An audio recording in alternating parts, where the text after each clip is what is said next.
Bob says, I don't know. And then Charlie says, yes. And everybody gets happily their wine. So what is the reasoning of Charlie in this example? So how does Charlie get to the conclusion that everybody in the group wants wine?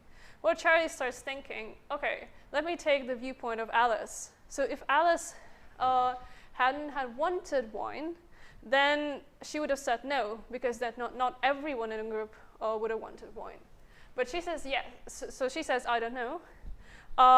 And then the same reasoning can be applied to Bob. And then Charlie, having thought from these two viewpoints, and also wanting wine, he says yes. So, and then everything is consistent and everybody is happy with getting their drink. And so basically what we want to do is to say that, oh, it would be nice if the same consistency would hold if the agents are also quantum. However, this might prove to be difficult, for example, due to the famous extended Wigner-Friend experiment, which was introduced by Daniela and Renato some years before, and where basically agents who are modeled as quantum systems come to a contradiction. And this result is, of course, based on the some assumptions which concern how agents are modeled, how they make their predictions and inferences, and how these predictions and inferences are combined. And in our software platform, we basically allow the users to play around with these assumptions and try to come up with their own logical rules or the definitions of an agent. So this is the structure of my talk. So first I'll give a more quantum example of reasoning agents, something which might be closer to what agents do in quantum labs, at least from the point of view of theoretician. Then we'll go to how we model measurements in our software, and also how we model the reasoning of the agents. But these are just examples.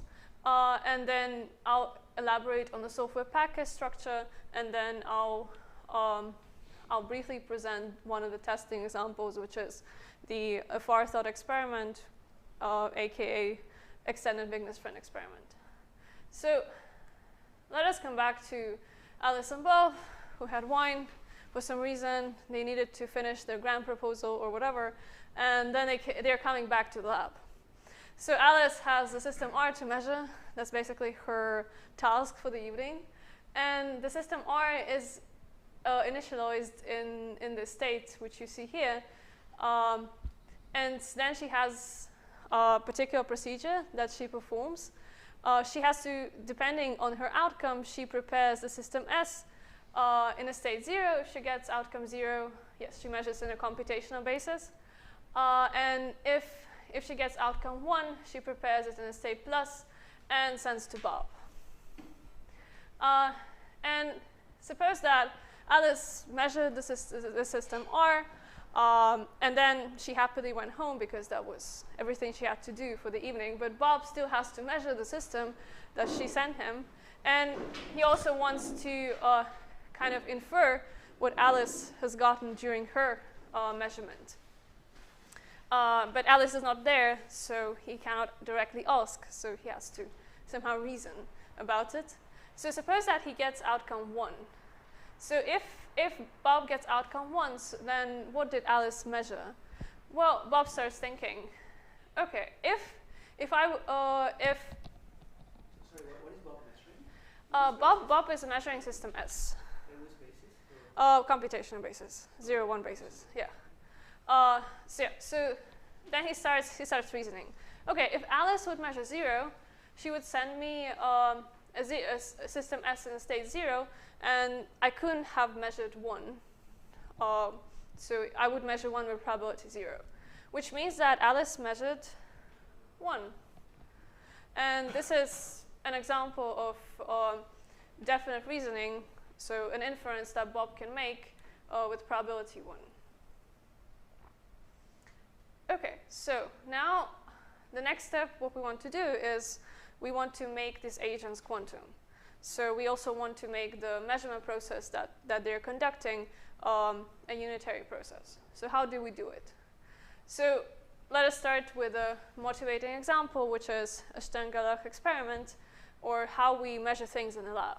So to measure things in the lab, we usually, again, idealized version, we just, for example, implement the interaction Hamiltonian, which couples the spin degree of freedom to one of the positions degree of freedom. So here's y. And then we see, essentially, the pattern on the screen.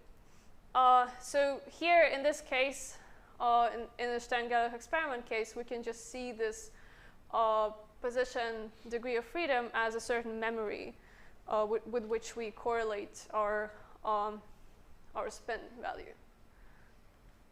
So now more of a qubit example, which I will also couple with the brief description of a Wigner's friend experiment. So suppose that Alice is back in her lab next morning, again back with her system R, which is now in the state alpha 0 plus beta 1. And then there is this retired Professor Wigner who cannot access the lab really because he has no keys, but he's really, really curious what is Alice doing with the system R in her lab. And so for that, he somehow has to have a joint description of Alice and her system R. And here we have 2 point of views. So we have Alice's point of view, which is that she just takes a system R and makes a measurement, let's say in computational basis, 0-1 basis.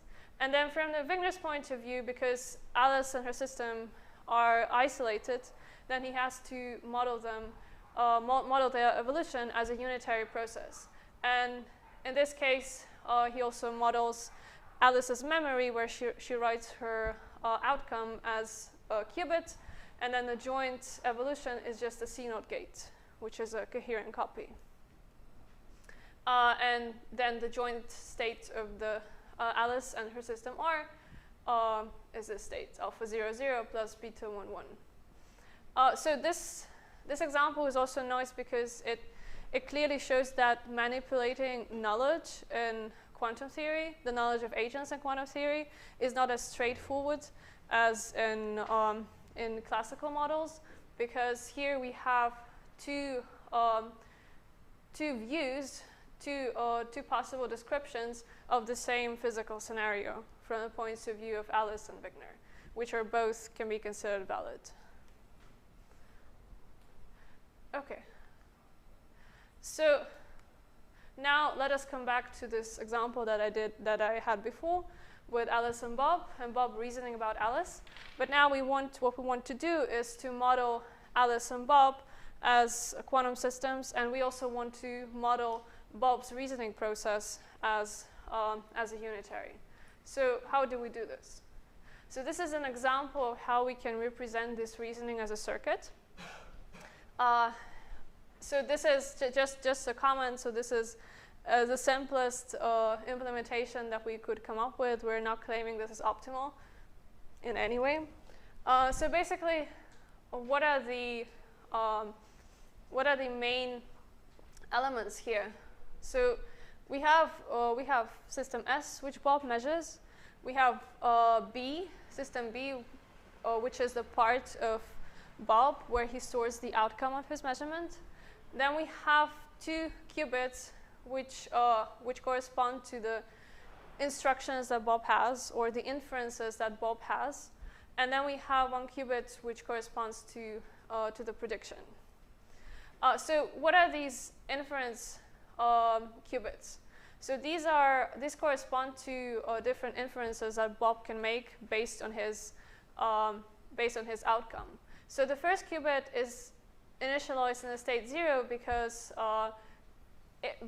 if Bob gets outcome 0, then he cannot reason with certainty about Alice's outcome. And then the second inference qubit is initialized in 1 because we know that if Bob gets outcome 1, then Alice gets outcome 1 with probability 1. And so then but in principle, the first inference qubit can also be initialized differently, or we can have more of these inference qubits. And here, basically the reasoning goes, so first we have the measurement, which is a CNOT gate, which we've already been through.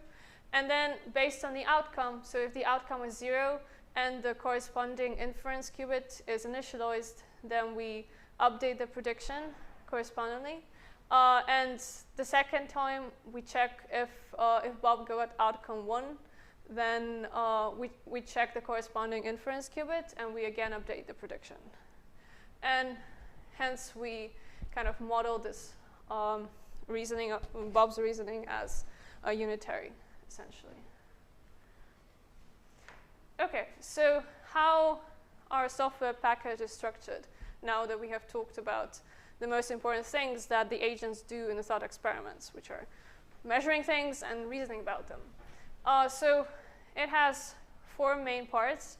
So first is the logic part, where you basically choose your way, choose your rules for how agents can combine their statements, for example, or which inferences they're allowed to make and which they're not allowed to make. Then we have the agent module, which basically governs how many qubits you allocate for inferences, memory, and so on. Then we have the interpretation module, where you basically outline the rules by which the agents make their predictions. And then finally, we have the protocol, which is the set of steps that the agents in the scenario have to undertake. Let's say that Alice has a system, she measures the system, writes the result down, Bob takes over that system, measures it again, and so on. And then this allows, like having all these 4 elements combined, gives us the result of, is your setting consistent or not? So we have several examples of protocols as of now. So one of the examples is the one I already mentioned in the beginning. It is the extended Wigner-Stern experiment, or a far thought experiment. So let me walk you through it. So basically, we already saw the beginning of this experiment before, when we considered Bob reasoning about Alice. So here starts the same, that Alice has the system R in her lab. She measures it, writes down the result to her memory. So this is the intermediate state. Then based on her outcome, she prepares the system S in one of these states. This is the intermediate state. Then she sends the system S to Bob, and Bob measures it in his 0-1 basis. And this is the joint state of Alice's and Bob's labs at this point. Then here, additionally, we again have agents outside the labs, Ursula and Wigner. So Ursula measures A's lab, so systems A and R jointly, and Wigner measures Bob's lab. And they measure them in this OK-fail basis. And then analyzing the setting, one can conclude that the agents can make the following inferences. So one inference we already saw, this is the Bob's inference about Alice's measurement outcome. In the same fashion, we can derive the statements of Alice, who can reason that if she gets outcome 1, then Wigner will get outcome fail, and Ursula's, who reasons that if she gets outcome OK, then B must have gotten outcome 1. And finally, we have sort of post-selection on the setting, which is basically post-selecting on the round, where both Ursula and Wigner get outcomes OK. And having combined all these 4 statements, we come to a contradiction. So we start with them both being OK, then we can reason through Ursula that Bob got outcome 1, then Alice got outcome 1, then Wigner got outcome fail, which contradicts the initial post-selection round condition. So this is one of the protocols which is already programmed in the package. So again, basically, feel free to come and test and add maybe more interpretations and logic and logical axioms, axiomatic systems to this framework. So as of now, we have implemented just the basic model logic structure. One can also come and say and implement some type of para-consistent logic, or if you have your favorite way of kind of condition of when the agents can combine their statements or not. Like for example, one can be the agents can only combine statements if their cuts completely coincide, and so on. You can also add it. Model for the agent. If you don't like the reasoning process, the example of the reasoning process that I gave, you can come up with maybe optimized one. We have now 2 interpretations which are implemented, which one is Neo-Copenhagen, which basically says that, each agent has this cut, Heisenberg cuts between quantum and classical, but that cut is subjective. Then collapse theories and protocols. Now we have the FR protocol. Then we have 2 simple protocols just to test the sanity, let's say, of your logical system interpretation. So one where Alice and Bob perform sequential measurements on the same qubit, and the other one where they perform measurements on when they share the Bell states, and then they perform measurements in computational basis on that. But you can also come up with your protocol and see if it is consistent with the assumptions that you've made or not. So that concludes my talk. Please go and check out our software package, and I'll be curious to hear your feedback about it.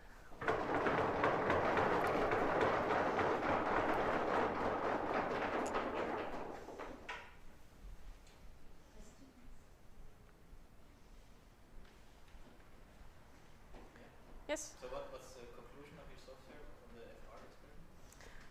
I mean, so if you take the FR experiment with Neo-Copenhagen and just a normal logic, when you can combine inferences, yeah, it spits out the inconsistency, yes.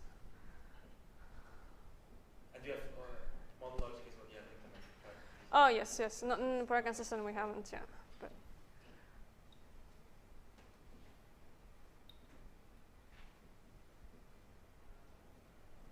yes? Out of curiosity, why haven't you implemented the many worlds type of interpretation? If you want to, you can. Yeah, you're welcome to. My question was more.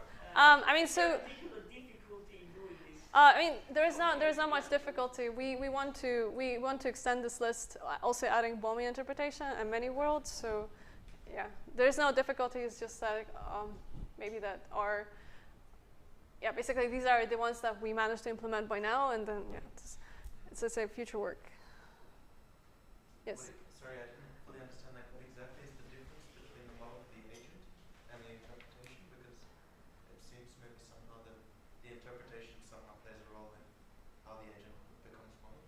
So are they two separate things? Yes, this is true. So the fact about all these modules is that sometimes they might intersect, at least conceptually. So here, maybe the difference is that what you put into interpretation module is regarding how the inferences are calculated. Because basically, if you look at the reasoning circuits, so one of the caveats is that, like here for the inference qubit, you already have these inferences. So you initialize them given that you have already calculated the inference somewhere in your program. And that's the agent. Oh, that's the interpretation. And the agent is how you model this reasoning, for example. Like how many qubits you allocate and how you store predictions and so on.